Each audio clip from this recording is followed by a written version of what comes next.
Hello viewers, எல்லாருக்கும் வணக்கம். நாம் இந்த வீடியோவில் 17th April 2025 மார்க்கெட் அப்டேட் பார்க்கலாம். அப்புறம் ஸ்டாக்ஸில் எதெல்லாம் டாப் கெய்னர்ஸ், எதெல்லாம் டாப் லோசர்ஸ், எஃப்எஸ்டிஸ் இவங்கெல்லாம் வந்து எவ்வளோ க்ரோர்ஸ்க்கு ஸ்டாக்ஸை பை அண்ட் செல் பண்ணியிருக்கிறாங்க. இந்த எல்லா டீட்டெயில்ஸும் நம்ம இந்த வீடியோவில் பார்க்கலாம். ஃபஸ்ட் வந்து மார்க்கெட் அப்டேட்டை பார்த்துடலாம். நிஃப்டி பார்த்திங்கன்னா ஒரு 414 பாயிண்ட் வந்து ரேலி ஆச்சுது. ஸோ எஃப்ஐஎஸ் வந்து பாசிட்டிவ் சைடில் டர்ன் ஆனதும் லாஸ்ட்டு ஃபியூ டேஸாக அவங்க கண்டினியூஸாக பை பண்ணிகிட்ருக்குது. அதுவும் சாதாரண அமௌண்ட்டுக்கு பை பண்ணல, அவங்க வந்து பெரிய பெரிய அமௌண்ட்டுக்கு வந்து பை பண்ணிகிட்ருக்குறாங்க.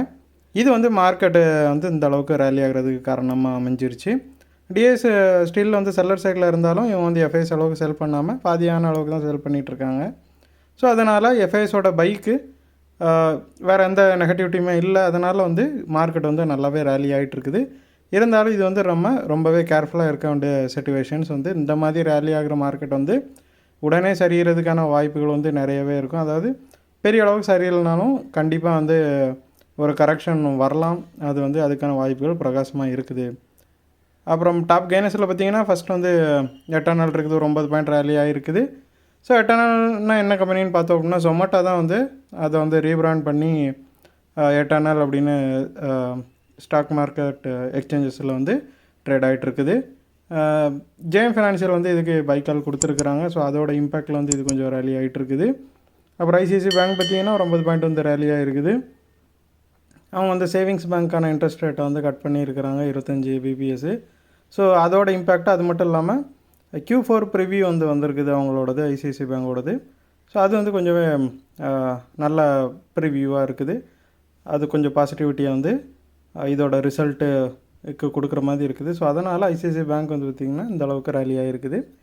அப்புறம் டாப் லூசர்ஸில் பார்த்திங்கன்னா ஃபஸ்ட் வந்து விப்ரோ இருக்குது, ஒரு 10 பாயிண்ட் வந்து விழுந்திருக்குது. இது எதனால் விழுந்திருக்குதுன்னு பார்த்தோம் அப்படின்னா கம்பெனி வந்து என்ன சொல்கிறாங்கன்னா ஐடி சர்வீசஸில் ரெவென்யூ ஃபினான்ஷியல் இயர் 26க்கு அதாவது Q1 வந்து 1.5 பாயிண்ட்லேருந்து ஒரு 3.5 பாயிண்ட் வரை ட்ராப் ஆக வாய்ப்பு இருக்குது அப்படின்னு சொல்லியிருக்கிறாங்க. அதாவது இந்த ஃபினான்ஷியல் இயரை சொல்ல அவங்க வந்து அதாவது இந்த வரப்போகிற நடந்துகிட்ருக்க இந்த ஃபினான்ஷியல் இயரில் வந்து Q1க்கான ரெவென்யூ வந்து அந்த குவார்ட்டர் முடிகிறப்போ வந்து 3% வரைக்கும் விழுறதுக்கு வாய்ப்பு இருக்குது அப்படின்னு அவங்க சொன்னது வந்து கொஞ்சம் வந்து மார்க்கெட்டுக்கு அதிர்ச்சி கொடுத்துருக்குது. ஸோ அதனால் விப்ரோ வந்து இந்த அளவுக்கு விழுந்திருக்குது.